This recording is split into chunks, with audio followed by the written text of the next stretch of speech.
ऐसे ही जो व्यक्ति गर्भपात करता है या कराता है, इस देश की निर्लज्ज न्यायपालिका ने हर कोख को असुरक्षित कर दिया। इस विश्व का सबसे सुरक्षित स्थान किसी भी बालक के लिए क्या हो सकता है? माता का गर्भ। और माता के गर्भ पर आघात करने वाले अश्वत्थामा को चिरंजीवी होने के बाद भी 3000 वर्षों तक पिशाच बनकर भटकोगे, भूखे रहोगे, प्यासे रहोगे, भले तुम रुद्र के अंश से उत्पन्न हुए हो किंतु तुम्हें पिशाचत्व प्राप्त होगा, ऐसा शाप भगवान कृष्ण ने दिया था।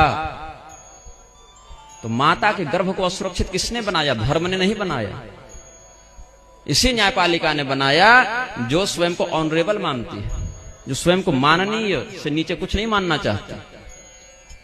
क्या किसी ऐसी संस्था या व्यक्ति का सम्मान किया जा सकता है जो माता के गर्भ तक को सुरक्षित न रहने दे, वहां भी बच्चे का आघात करने के लिए तैयार है?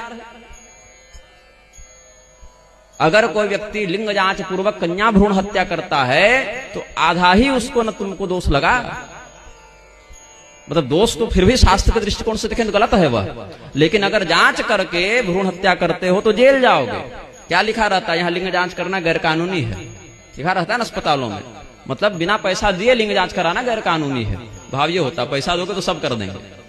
थोड़ा बिटवीन द लाइन्स भी समझना पड़ता है कि गैर कानूनी है, लेकिन पर्याप्त धन मिलने पर तो मनुष्य बहुत नीचता पर उतर जाता है।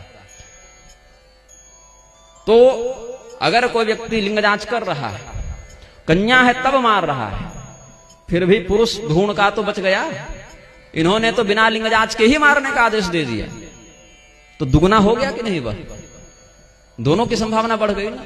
हमारे लिए तो दोनों ही पाप ही है, लेकिन कम से कम अगर केवल लिंग जांच वाली बात थी तो कन्या पर आघात हो रहा था, कन्येतर भ्रूण सुरक्षित थे। इन्होंने क्या कह दिया? चाहे जितने पुरुषों से व्यभिचार कर सकती हो करो, जितनी बार गर्भपात कराना चाहती हो करो, तुमको न कानून कुछ कहने आएगा न चिकित्सक कुछ कहने आएगा। और अगर तुम्हारे माता पिता रोकेंगे तो प्रशासन उन्हीं को लात जूता मारते हुए जेल ले जाएगी। ये स्थिति हो गई है। और उसके बाद विवाह के बाद भी किसी भी अन्य पुरुषों से संतान उत्पन्न करके आ जाओ तो तुमको संरक्षण हम प्रदान करेंगे। अभी एक यूजीसी जो है वो भी एक आतंकवादी संस्था है भारत में, जिसने शिक्षा व्यवस्था पर अवैध कब्जा कर रखा है। पूरे भारत की शिक्षा को बेचकर खाने में यूजीसी का बहुत बड़ा हाथ है। इन आतंकवादियों ने क्या किया है कि अभी एक कोई इक्विटी एक्ट लाकर ये लोग कब्जा कर रहे हैं संस्थानों में कि कमेटी बनाई जाएगी और जितने भी अनारक्षित जातियां हैं, विशेष करके ब्राह्मण, क्षत्रिय, द्विजाति इत्यादि, उनके विषय में रिपोर्ट लिखवाई जाएगी कि अगर किसी भी अन्य जिसको एसटी, एससी, ओबीसी आज माना जाता है संविधान की दृष्टि में, अगर उसको बुरा लग गया, क्रोध आ गया, तुम्हारे व्यवहार से चिढ़ गया वह, या अपमानित अनुभव किया या तिरस्कृत या भेदभाव अनुभव किया, तो तुम जेल जाओगे बिना किसी जांच के, बिना किसी प्रमाण के। बस उसको फील हो जाना चाहिए। ये कौन कर रहा है? ये धर्म तो नहीं कह रहा। ये तो आज के जो दस्यु सम्राट हैं, जो बड़े बड़े गद्दियों के स्वामी बने हुए हैं, चाहे धर्म की गद्दी हो चाहे राज्य की गद्दी हो, उनका यह कुकृत्य है। तो ये जो एक, अब क्या होगा? आप मान लीजिए प्रोफेसर हैं, आपने बच्चे को देखा कि वह अनुशासन है, हॉस्टल में शराब लेकर आया है, लेकिन है वह एसटी, एससी कैटेगरी का। आप डांटे, आप पर केस ठोकर आपको जेल भिजवा दिया। या आपकी बेटी कॉलेज पढ़ने गई है, आपकी बेटी पर कुदृष्टि कर दी उसने, और उसके बाद अगर आपकी पुत्री ने उसके प्रस्ताव को ठुकरा दिया तो उसको भी विभिन्न प्रकार के अनैतिक कानूनों में फंसाकर जेल भेज देगा।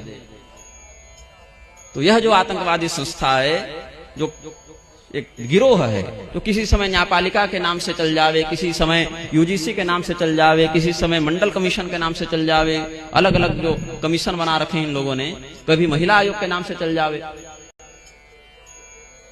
तो उस स्थिति में भारत का भविष्य किसी देवभूमि के रूप में नहीं, एक वेश्यालय के रूप में देखा जाएगा, एक उपद्रवी समाज के रूप में देखा जाएगा।